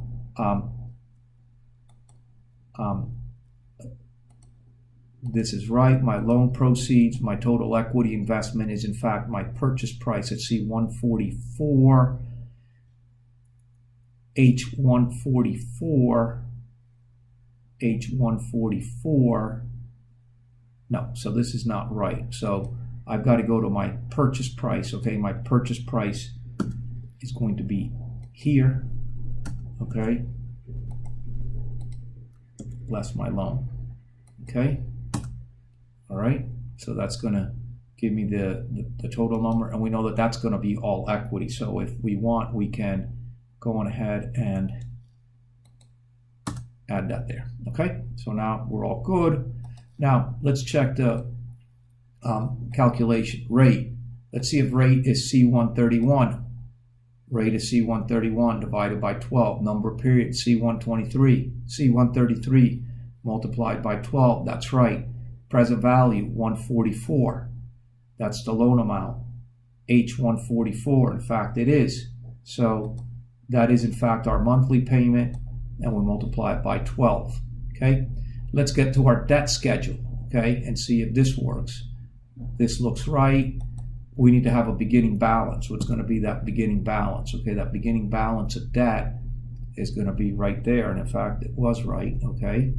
It was to escape, hard-coded to, not hard-coded, but anchored to there, okay? The total amortization seems to be right. I'll check the formula now, but it does seem to go and equal the annual payment. So let's just go ahead and pop this up. C131 was in fact interest. Okay, C131 is interest divided by 12. C133 is the amortization period multiplied by 12. 144 is in fact the loan amount. Okay, the start period is 173, and so that doesn't change. That looks like that's good. And let's just check our cumulative principal. C131 and 133 divided and multiplied. 144 was right. This all looks good. So it looks like our debt schedule is good. So now we can come on ahead. If it's not here, in fact, it's already here, so we don't need to worry about it. Okay, let's go on ahead and here, because I get more paranoid with this stuff. I mean, I just want to make sure that I get all these things done right. Okay, so we're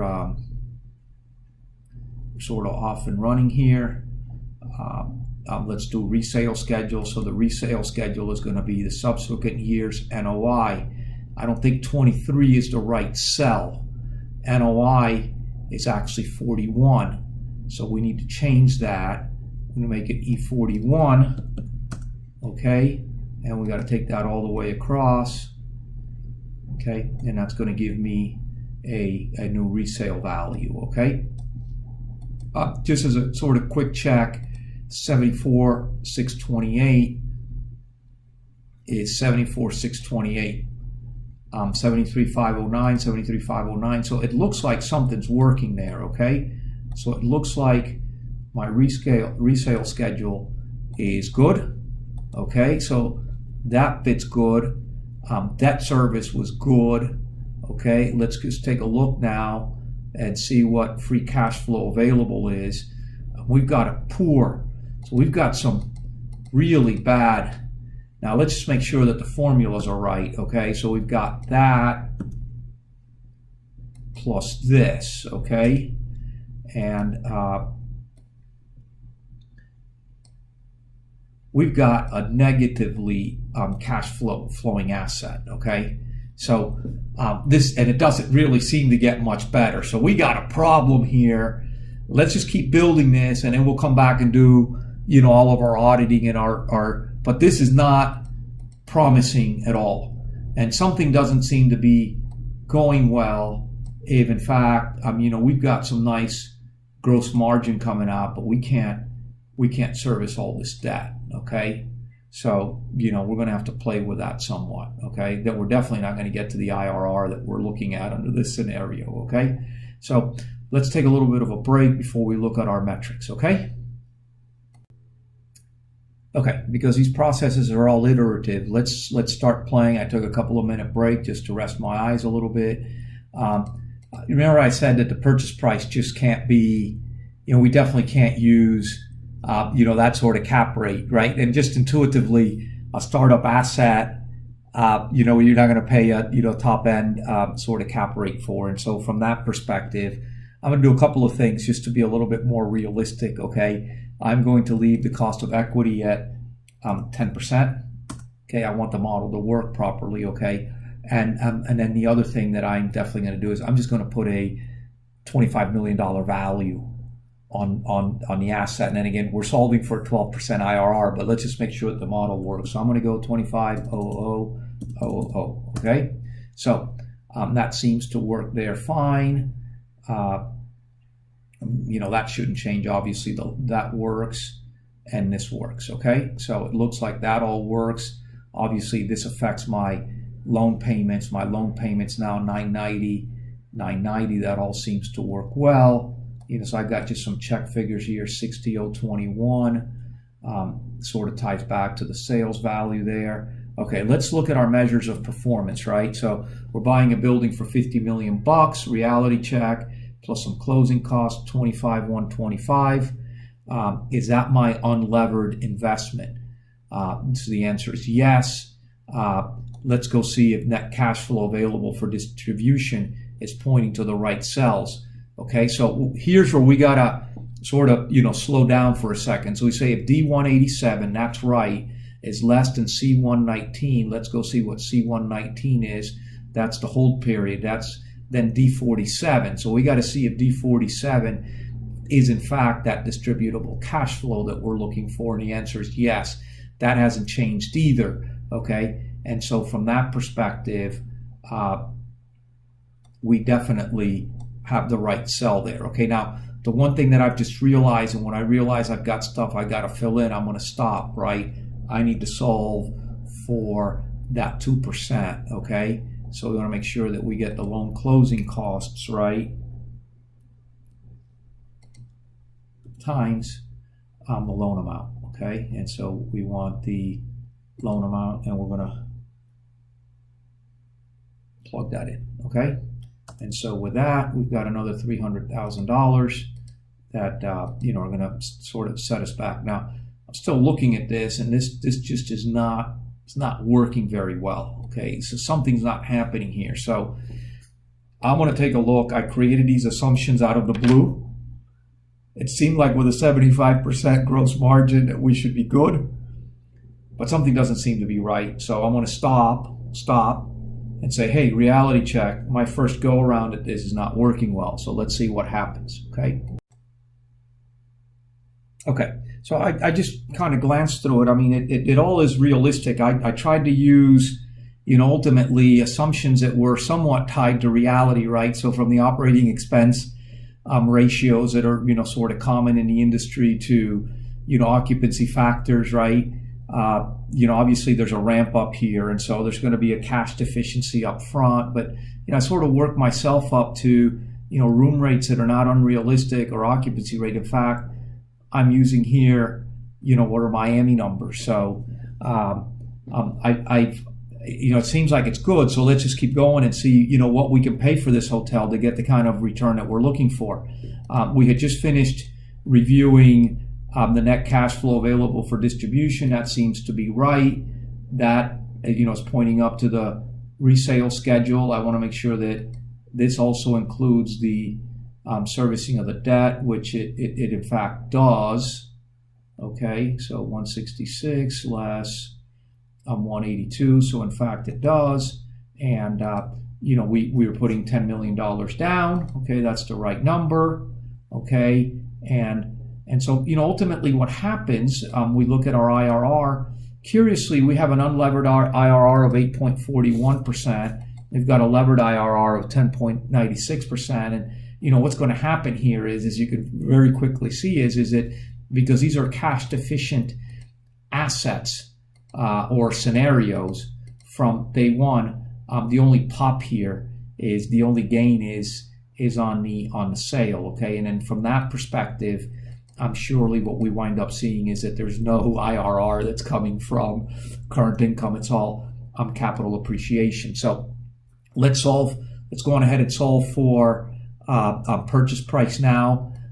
Let's do it on a levered basis, and let's go on ahead. Let's hope it works. I'm doing this cold. I haven't shut the system down. Okay, and so I want to make sure that my IRR becomes 0.125, and what I want to do is change purchase price. Okay, so what I want to do is change that number right there, and let's just go on ahead.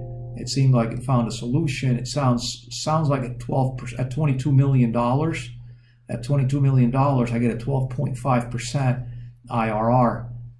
I still have a problem because I'm cash deficient. Okay, so from a realistic perspective, when I give you a model to work in class, I'm going to play with this so that we have numbers that don't have that cash deficiency. Because the problem is, it's very difficult to go into an investment that you plunk down $9 million day one, and then you're pumping in another $1 million every year. You ultimately want to be able to put something down and at some point get something. It may be marginal, but you want something that sort of covers itself. Okay, and so a 12.5% IRR is not unreasonable. I mean, we can play with that. We can make it 15%, right? And if we make it 15%, just for argument's sakes, if we go on ahead and make this 15%, it's going to lower the purchase price a little bit more. Okay, but I still have, even in the unlevered scenario, I wind up, it's pushed the purchase price down to $19 million. I still have a cash deficiency over time, and so that doesn't become really realistic. Okay, so let's just leave it at the 15% and keep building through this and see if we've got some other things that we can work on. Let's make sure that we've got NOI divided by debt service here. So we want to make sure that we're pointing to NOI divided by our debt service. Okay, and that gives us, it's got a negative number there. It gives us 1 point. So we should be able to service debt without a problem. Now, the reality is we obviously wind up not being able to service it because there's an assumption here that we're going to come up with dollars to fund the deficiencies that we have there. So let me take a look here. So here's the problem. One of the things you got to work on when you've got covenants with a bank, right? When they look at coverage, are they going to work with NOI, or are they going to work with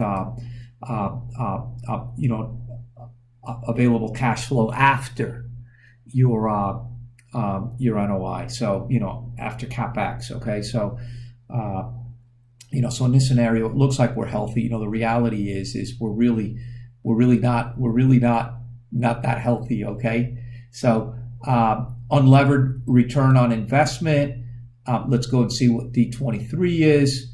D23 should be our NOI again. And remember, we said it was 41, so that formula was off. But the other part of it is going to 190, so that's right. So we're just going to go on ahead, and we've actually got an unlevered return of 6%, and we take that all the way out, and it grows to 13% over time. Okay, levered, we're going to be the same thing. This is going to be D41. Okay, and what we've got to do is go on ahead and take the CapEx out of there and make sure that we've got the right number. In fact, no. So we want to take the CapEx out of there. Okay, we want to take 47 out. No, I'm sorry, leverage. So in fact, that's right. What we want to do, that is right. We do want to take the debt service out of it. I want to think through that for a quick second. I'm going to go on ahead and stick with it. So let's just go on ahead and copy that. That, shows a really, incredible number. NOI, we had said that this was actually 41 was the cell that we needed to solve for. Okay, and that was just like the holding period return, if you remember. Okay, after a while, you start getting to know your models. And my proof here is that, in fact, after year 4, my growth is 2.5% in NOI. Something's working right, okay? Growth in free cash flow. I want to see what line 55 is. Free cash flow is, in fact, 55, but that's sort of a meaningless number right now, okay? So I'm not going to review it, but that's a meaningless metric because it's negative, okay? So that's not going to do a whole lot for me. Unlevered cash on cash return, it's meaningless right now, unlevered, because in both scenarios, I know that I've got negative cash flow every year. So what I'm going to do is just leave those there for right now, but I'm obviously not going to, really, focus too much on that. The fact that I don't really need to take a look at this because I've got RevPAR and ADR, so I don't really need to take a look at that. I really don't need to take a look at operating expense. Again, I could calculate that as a percentage of my income. That's the way the hotels are going to look at it. So I'm going to say I'm done with that. Okay, I'm going to say I'm done with that, subject to coming back at some point. So this is just an initial pass. Okay, and we'll take just a quick second and do a couple of data tables. I want to give you all an update. So I took a little break, but then I do work. I do have issues, and so I've been on the bank trying to track down a wire. It's been lost for 2 days. So anyway, while I was just sitting on hold, I went ahead and just did the whole metrics section. I want to just update you on that because again, as you can see, and if I just make this smaller, what this allows me to do is make sure that, in fact, as I glance through this, I pretty much remember, that in fact we had the kind of growth rates that we're talking about. But, the important thing that validates that for me is that I could see that once year 4 comes along, my cost of sales stabilizes. Once my year 4 comes along, my gross margin stabilizes, okay? And my expenses remain at that 31.3% fixed throughout the whole period. So, all the assumptions are flowing right, okay? All the other ones, the incentive fees at 1% all the way across. My real estate taxes were a fixed amount, but again, once we stabilize in year 4, they stabilize again and are only growing, okay? And so, and my reserve stays the same, all the way along, okay? And so, I'm pretty comfortable right now that this thing is functioning the way that it needs to function. I stopped the recording for just a second because I'm obsessed with all this stuff. I also wanted to do my proof with NOI growth, okay? And if you look at the formula, it's like the holding period formula. It's NOI, year 2 divided by NOI year 1, and then that, 1 subtracted from it, okay? So you can see that up here. And again, you can see in year 4, I stabilized at a 2.5% growth rate, okay? So this model works, okay? I don't like the results. Right now, this is not a buy. This is definitely not a buy, okay? So the one thing that I had left to do, I had 2 things left to do to meet our objectives, right? I wanted to make sure that in fact I could play with my holding period, and so I can make this 6 years. It does in fact do what it needs to do. I'm going to see if I can do this with Solver really quick, but I'm not going to accept it because I wanted to save it at 15% or 12.5%, if you remember. So if we go to Solver, I want to solve for that by 15% by changing that. And so if I hit solve, in fact, I get myself back to it. Okay. Now that's the reason I'm not going to accept it is I want to leave this at 10 years for right now. Okay. I don't want to, mess with this. Okay. So I'm going to cancel this, but you can see that it works. So go back and make this 10. This model is really ripping. It's doing really, really well. Okay. I want to save it because I did that NOI growth in the back. Let's just make this nice and big. And the one thing I got left is the data tables. And I'll be candid with you all. I was on hold with this wire issue that I had. I started playing around with it. I went ahead and just dropped the numbers in for holding period. I dropped the purchase price in, and I dropped the occupancy and the ADR to see how that played with IRR.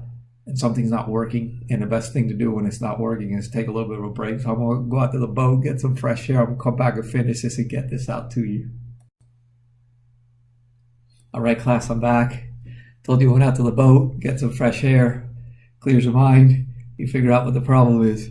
Anyway, that's the sunset. In case, I hope you could see it. That's the sunset that I just saw from my boat. It's a beautiful day here in Biscayne Bay in Miami.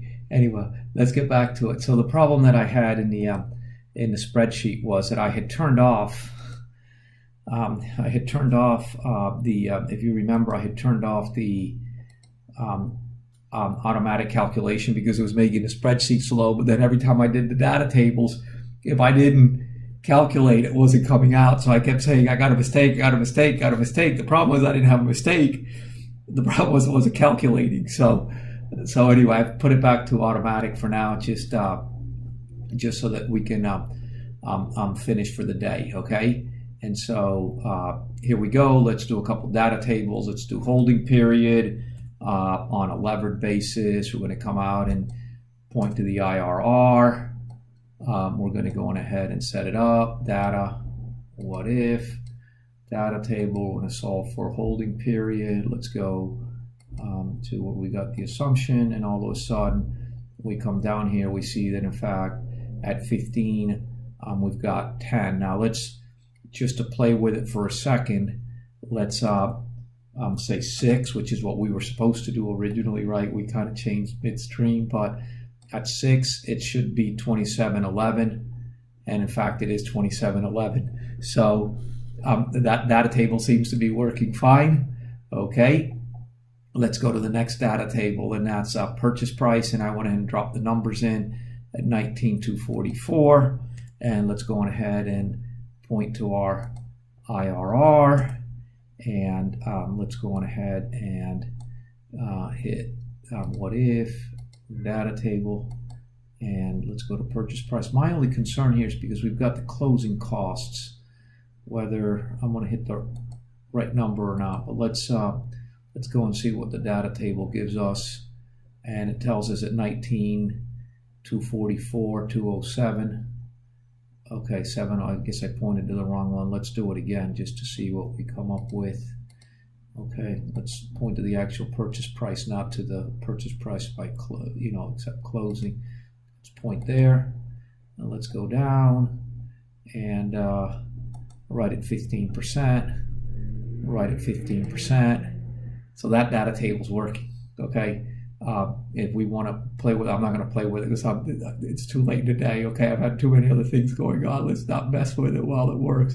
So this data table, we're not going to be able to ultimately triangulate to anything in particular because we've had different occupancy factors throughout timeline, and we've had different ADRs. But this will give us some sense of what happens to IRR as ADR changes at any particular given point in time. So let's go to there, and let's go to what if, data table, and occupancy is the first one, and we've got occupancy here, and we've got ADR here, and if we come down here, and we should hopefully get some result that makes sense.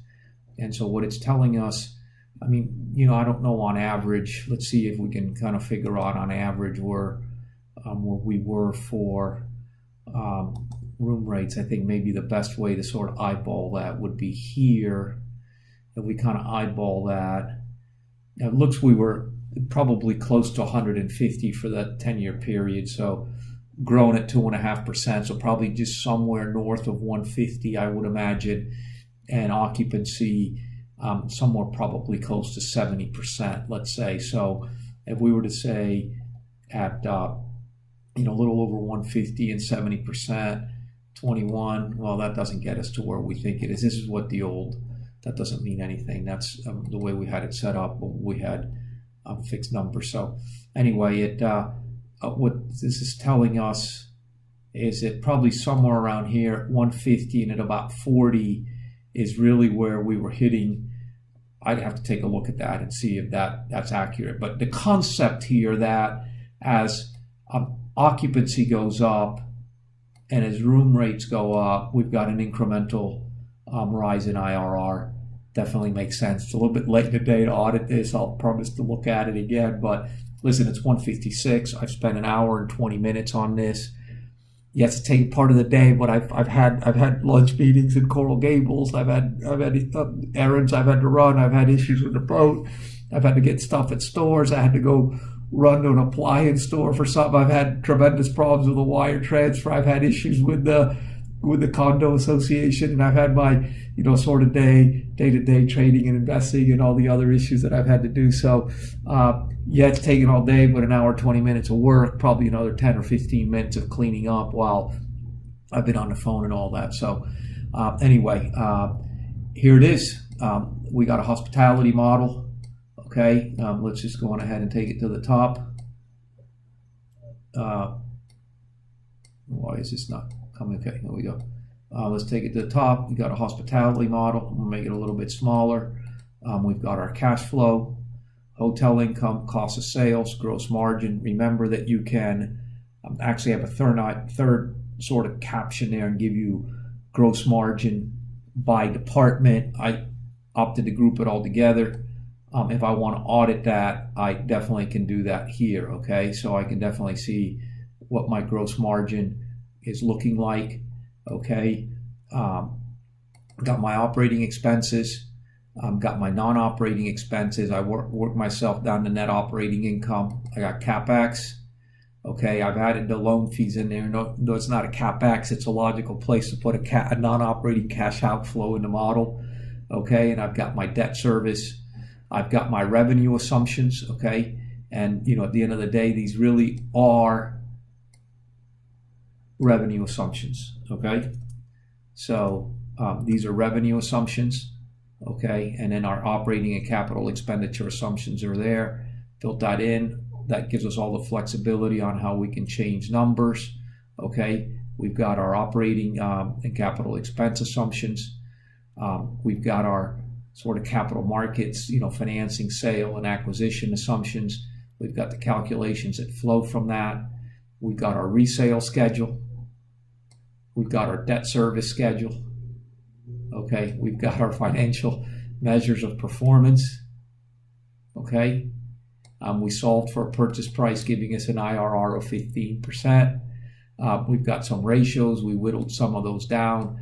We probably, if I had a little bit more experience in hospitality, I could probably give you a couple more sort of operating income to, you know, net revenues or something. But, you know, we definitely got up top RevPAR and ADR and occupancy, which are the big metrics that operators look for. And we built some data tables that we see, you know, obviously that, you know, what's interesting here, once we've got a relatively, I've mentioned this before, once we've got a relatively, you know, stable growth period out there now, you know, time becomes our enemy with IRR. I don't want to get into the details of the wire transfer I had today, but in fact, time has not helped that investment. So it had a nice sort of IRR out of the box, but kind of probably held it a little bit longer, and no distributions coming like in this scenario. So time, all other factors being equal, time works against you with IRR. Took a look at purchase price, and in fact we solved for it, and we see that there is some sensitivity, depending on where you pay. We were originally looking for somewhere near a 12.5% IRR, gives us a somewhat higher purchase price, and then we solved for sort of ADR and occupancy matrix to see what the impact of those two working on IRR was. So and then we got our metrics back here, and we can see that definitely we've got some very high growth out of the box and in a very stable model. And the one conclusion in all this, because we don't ever want to lose sight on this, is nice IRR, but really sort of an impossible or unsustainable negative cash flow along the way, right? You don't want to be in a business that you're continually pumping money into. Okay, that probably is. So something's got to be different here. The purchase price has to be significantly lower, maybe we can ramp the leverage up a little bit. Probably not going to get lower costs of debt, but anyway, we can take a look at those things, play around with it. You guys can play around with it and do some data tables. And anyway, thank you for your time. Thank you for staying this long. God bless. And this is it. You got your second, you got multifamily, and you got a hospitality model. Bye-bye, everybody.